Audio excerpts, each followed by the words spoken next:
언제나 필승! 네, 반갑습니다. 필승입니다. 반갑습니다. 자, 오늘 분석해드릴 기업은 베이커 짜오팡입니다.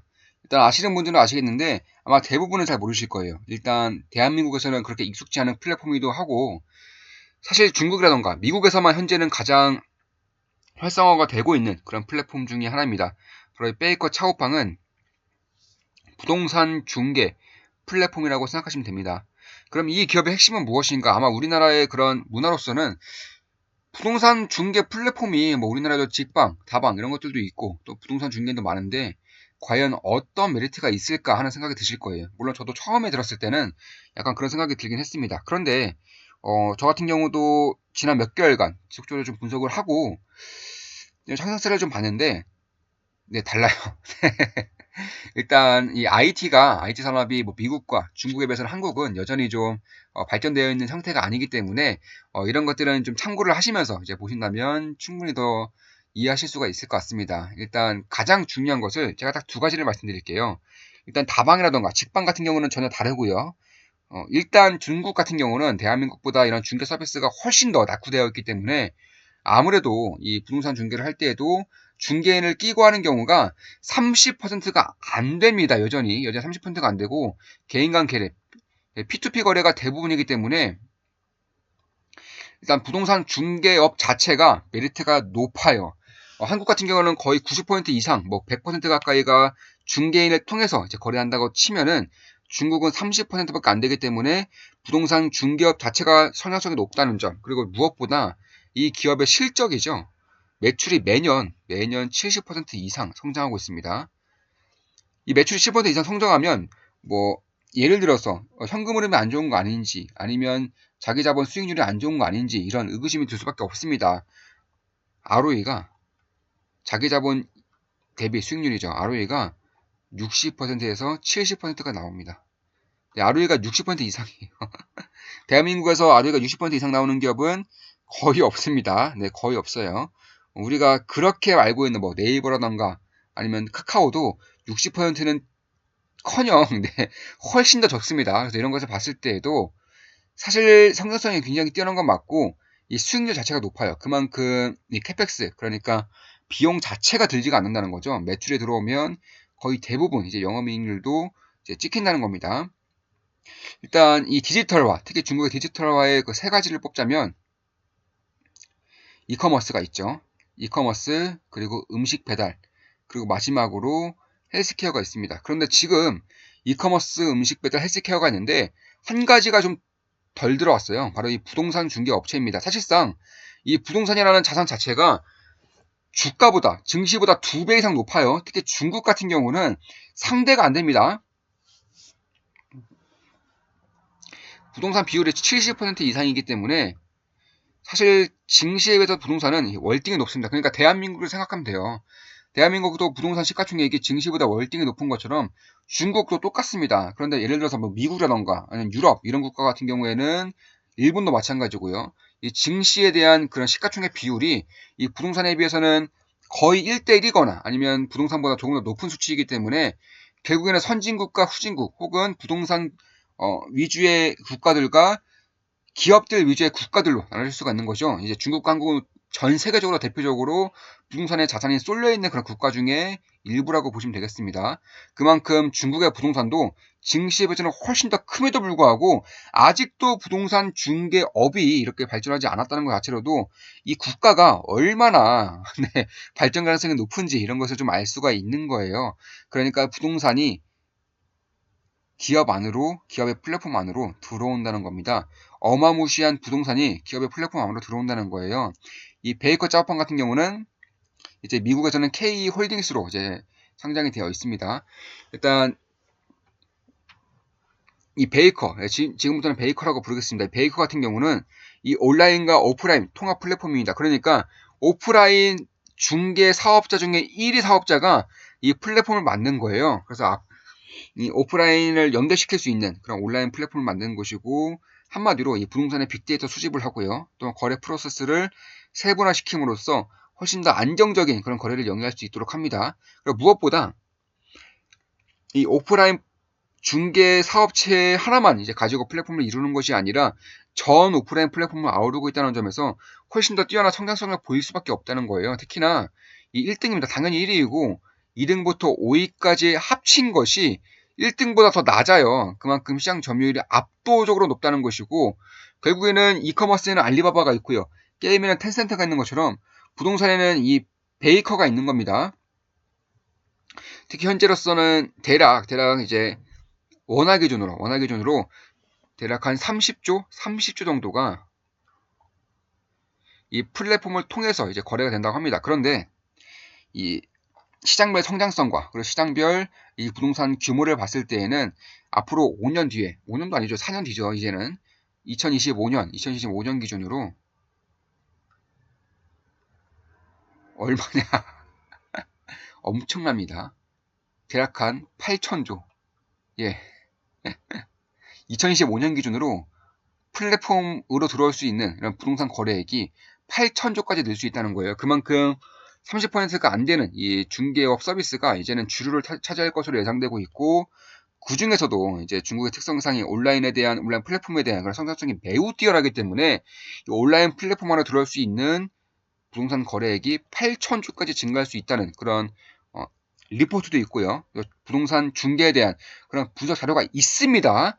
그만큼 이쪽에 대한 것은 당연히 좀 뛰어날 수가 없는 것이고, 그럼 어떻게 이 베이커가 이렇게 빠른 성장을 할 수 있었느냐 하면은 대주주가 영국의 이제 유명 이제 자산운용사인데 사실 베일리 기포드예요. 베일리 기포드가 아시는 분들은 아시겠지만 투자를 전 세계에서 가장 잘한다고 생각하셔도 될 정도로 이 투자 운용사 중에서도 이 압도적인 경쟁력을 보이고 있는 회사이고, 그 외에도 텐센트죠. 예, 텐센트. 그렇기 때문에 텐센트 위치를 통해서 이 베이커가 그만큼 들어올 수 있었고 성장할 수가 있었던 거예요. 그리고 소프트뱅크도 우리나라에서 뿐만 아니라 전 세계적으로도 꽤나 유명한 그런 투자사이고, 사실 아시아에서는 가장 유명하죠. 아시아에서는 가장 잘 나가기도 하고, 뭐 우버라던가 알리바바 이런 기업들에 대한, 뭐 디디추중도 마찬가지고요. 이런 기업들에 대한 그런 대주주를 이제 차지하고 있고, 이제 베이커 관련해서도 이러한 압도적인 이제 경쟁력을 가지고 있기 때문에 그런 부분은 반드시 좀 볼 필요가 있습니다. 특히 중국에서 이 도시화율이 이제 대한민국의 과거와도 같다고 생각하시면 돼요. 이 도시화율이 진행되면 진행될수록 부동산 거래가 가면 갈수록 커질 수밖에 없다는 점. 정부의 부동산 안정화 정책으로 인해서, 그러니까 지금까지는 물론 규제를 하고 있긴 합니다. 올해부터는 규제가 좀 증가하고 있긴 한데, 더불어서 이 공급이 엄청나게 증가하고 있습니다. 공급이, 뭐 아시는 분들은 아실 거예요. 지금 원자재가 왜 뜨는지 아시는 분들 아실 겁니다. 이 원자재가 왜 뜨냐? 중국에서 SOC 사업, 중국에서 주택을 건설하기 때문에 뜨는 겁니다. 그러니까 올해부터는 미국과 뭐 인도, 일본, 유럽 이런 국가들에 대해서도 SOC 투자가 뜰 수밖에 없고, 주택에 대한 투자율이 증가할 수밖에 없다고 치면, 올해까지는 중국에서만 이렇게 토목공사를 했고 주택 건설 경기를 했음에도 불구하고 이런 식으로 원자재가 급등한다는 것은 그만큼 그 규모가 어마무시하다는 거죠. 맞습니다. 바로 이 핵심에는 중국의 도시화율에 있는 거예요. 도시화율이 60%, 대략 한 60%이기 때문에 이거를 10년 동안 대략 한 정부에서 밝혔습니다.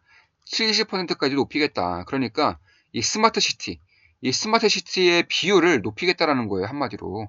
이 스마트 시티의 비율을 높인다는 것은 가장 수혜를 받을 수 있는 기업은 알리바바가 있는 것이고요. 그러니까 이런 것을 봤을 때에도 사실 이 중국의 주택 시장이 둔화될 가능성이 과연 있을까? 저는 없다라고 보고 있습니다. 성장하는 국가에서 부동산이 침체된다는 것은 그 국가가 망한다는 거예요. 98년에 우리나라에서 그걸 겪었죠. 뭐 태국도 마찬가지고요. 성장하는 국가에서는 부동산 경기가 하락할 수가 없습니다. 그만큼 이 중개업이 30% 이하라는 점, 부동산 경기가 점차 살아날 수밖에 없다는 점, 역대급의 토목공사를 진행하고 있다는 점, 무엇보다 이 텐센트에 대한 그런 플랫폼을 통해서 아주 손쉽게 시장에 침투하고 있고, 오프라인 사업체 중에 1등이 이 플랫폼을 영위하고 있다는 점은 분명히 이 경쟁력 부분에서 상대가 안 된다는 겁니다. 2위부터 5위까지는 이미 전부 다 매출을 합해도 이 베이커를 넘어설 수 없을 정도로 뭐 당연히 뛰어날 수밖에 없는 거죠. 그러니까 예를 들어 정부가 뭐 부동산 규제를 아주 강하게 하지 않는 이상, 심지어 실제로 이 대한민국에서도 이제 부동산 규제, 부동산 이제 거래에 대한 규제를 했음에도 불구하고 부동산 거래액이 사상 최대치를 계속적으로 갱신하고 있습니다. 어쩔 수가 없는 거예요. 이 부동산 가격이 오를 것 같다, 혹은 도시화율이 진행될 것 같다, 혹은 신도시가 공사가 될 것 같다, 이런 것들을 본다면 이 아무리 주택 거래를 막는 규제를 친다고 해도 어쩔 수가 없는 겁니다. 그게 인간의 본성이고 시장의 진리라고 이제 할 수가 있는 거예요. 그만큼 이미 미국의 중개인을 통한 거래는 70% 넘고요. 우리나라는 90% 넘죠.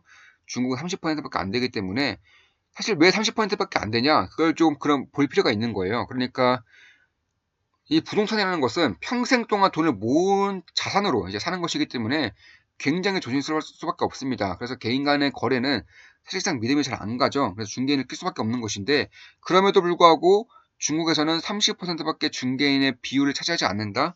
왜 그럴까요? 네, 맞습니다. 바로 중국에서 사기를 많이 쳐요.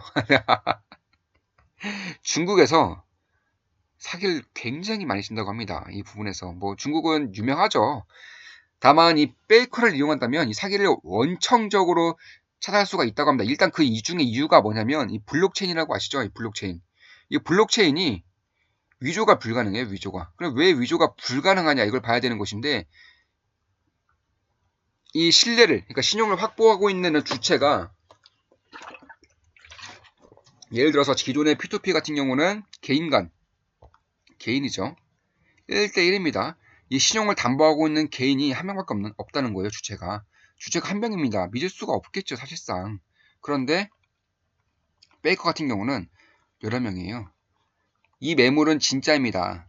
이 매물은 실제로 있는 겁니다. 이 매물에 대한 가격은 진짜입니다. 사실상 우리 대한민국에서도 이런 플랫폼 기업들에 대한 그런 허위 매물이 굉장히 이슈가 됐던 적이 있었죠. 이 페이커 같은 경우는 이 매물에 대한 신용을 여러 곳에서 쓰게 됨으로써 이 블록체인과 같은 효과를 내는 거예요. 그만큼 이 사기를 칠 안 좋게 말하면 사기겠죠. 사실상 허위 매물인데, 이 허위 매물에 대한 그런 가능성이 굉장히 줄어들고 있다, 이렇게 보시면 되겠습니다. 그럼으로써 당연히 신뢰가 쌓일 수밖에 없는 것이고, 30% 이하의 그런 중개인에 대한 비율이 점차 증가한다면 페이커가 가져갈 수밖에 없겠죠. 매출은 70%, 매년 순이익은, 영업이익은 210%, 사용자 수는 매년 80% 이상 증가하고 있는 겁니다. 뭐 엄청난 성장세라고 할 수밖에 없어요. 특히 대주주 같은 경우도 소프트뱅크, 베일리기푸드, 텐센트, 이런 유수의 이런 투자사들과, 그리고 중국을 먹고 있는 그 플랫폼 기업이 있기 때문에 성장적인 측면에서도 굉장히 유리할 수밖에 없는 겁니다. 그래서 이런 것을 봤을 때에도 결국 이 중국의 1등 오프라인 회사인 이제 리안찌아라는 기업과 텐센트가 이제 합작해서, 거의 합작한 거죠. 텐센트도 지분을 투자했으니까.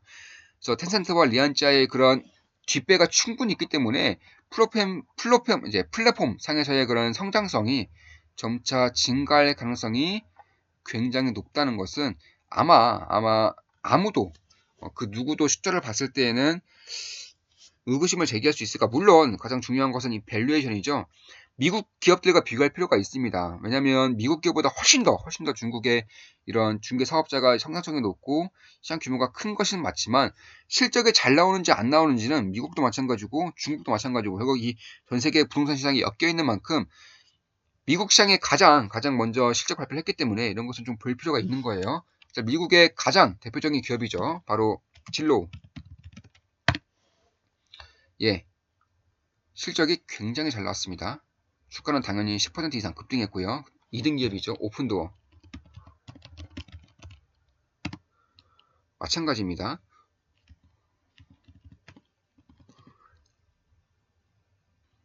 굉장히 잘 나오죠.